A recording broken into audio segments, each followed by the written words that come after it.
And greetings, everyone. I'd like to be honored and introduce Dr. Iman Turoni. And her topic for today's presentation is on tumor dynamics under immunotherapy. Immunotherapy, a time-delayed modeling approach. And the session is your doctors. You can take the screen. Yes. Thank you. So the title of our talk today is Tumor Dynamics under Immunotherapy, a Time Delay Modeling Approach. And we prepared this study with my student, Krista Lotesto. She is a student in biology. I teach in the math department at Northeastern Illinois University. The outline of our talk is as follows. So first we're gonna talk about the immunotherapy and about the model assumptions, then about model comparison using parameters from experimental literature. Then we're gonna talk about non-dimensionalization and deluxe criterion findings, sensitivity analysis, and discussion. So about immunotherapy, the immune system protects the body from foreign substances by recognizing and reacting to antigens.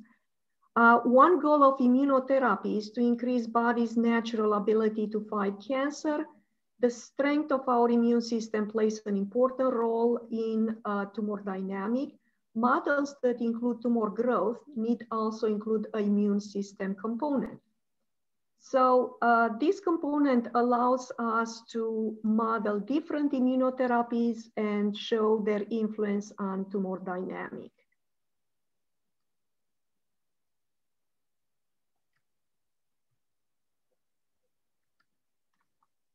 It looks like, okay.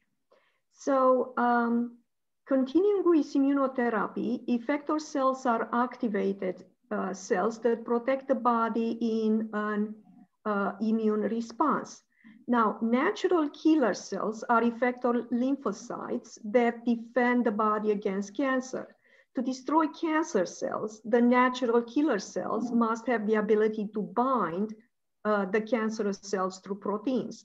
So in here we show a diagram where the NK cells can bind with the cancer cells if they have the proper protein to connect and form a complex. And once the NK cell is activated, it connects accordingly to their protein. So they need to have matching proteins again to connect, and they form a complex. So this dynamic is being described in the paper by Kuznetsov and Taylor, and E are the effector cells in this diagram, and C are the cancer cells. So we have effector cells and cancer cells, which they get together at the rate K1, and they form a complex, which we call it S. And from this complex, one of the two things can happen. At the rate K2, the cancer cells are dying, so that the dying, it's the lysis type of dying. And from this complex, the effector cells get inactivated at the rate K3. Or from this complex, the complex dissolves itself at the rate K-1, and then the effector and cancer cells will stay as they were before. So next slide.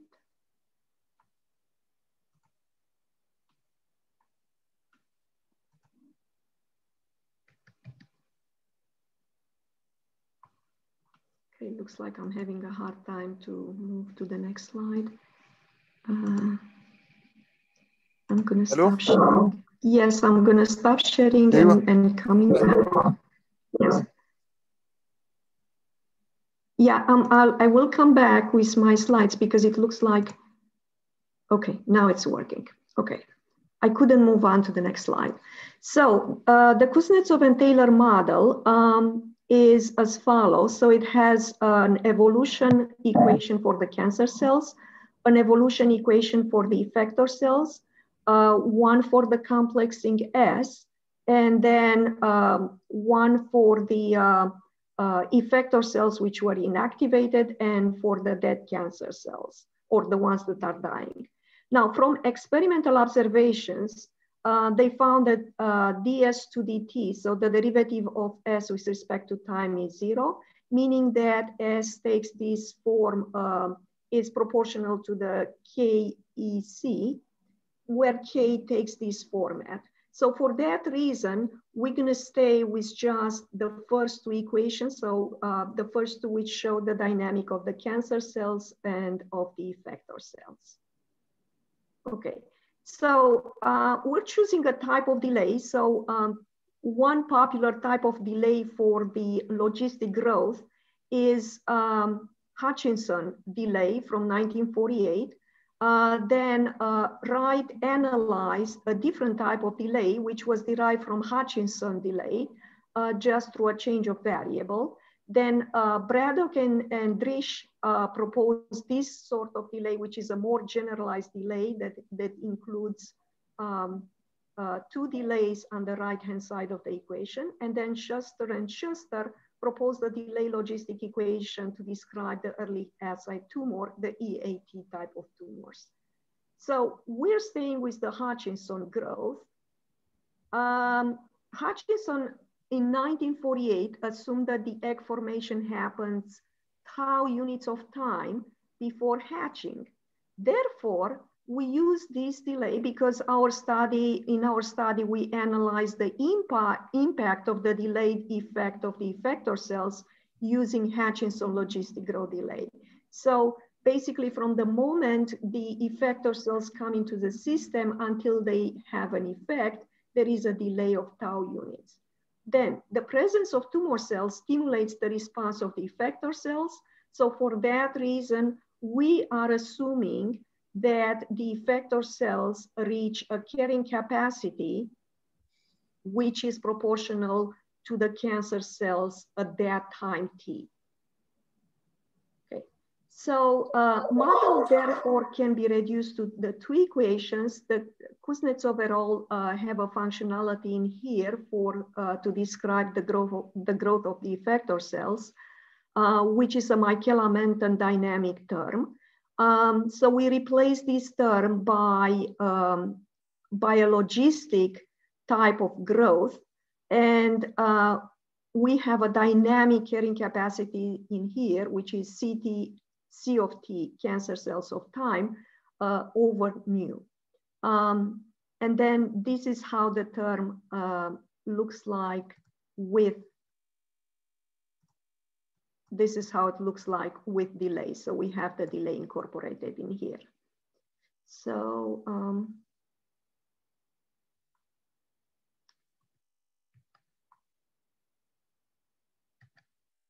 yeah, I'm sorry, my computer is dying. I don't know what's happening. So I'm gonna stop sharing again and come back.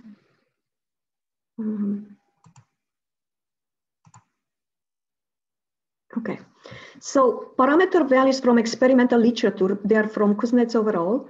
And the experiment is for chimeric mice injected into spleen with BCL1 lymphoma tumor cells.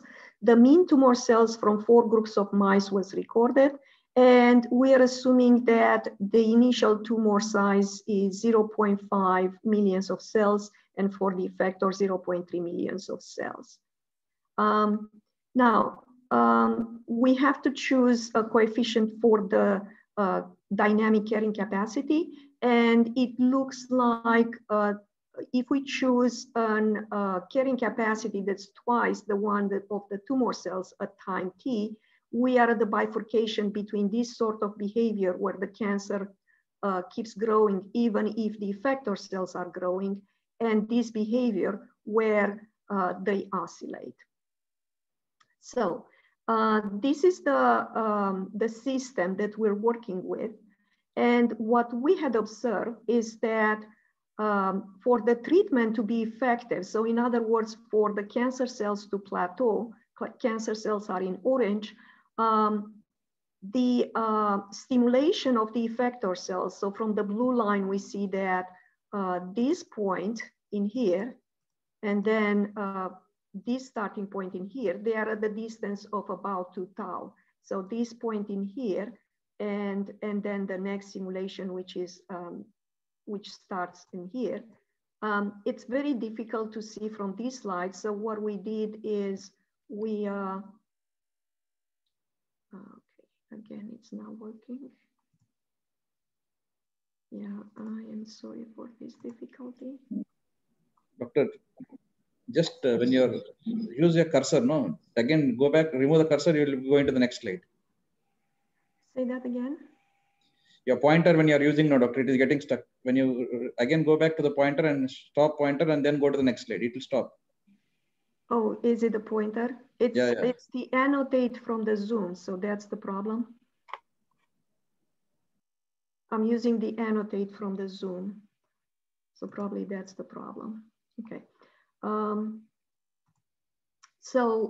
Anyway, this is our system. So we can see it better in here when we scale the parameters.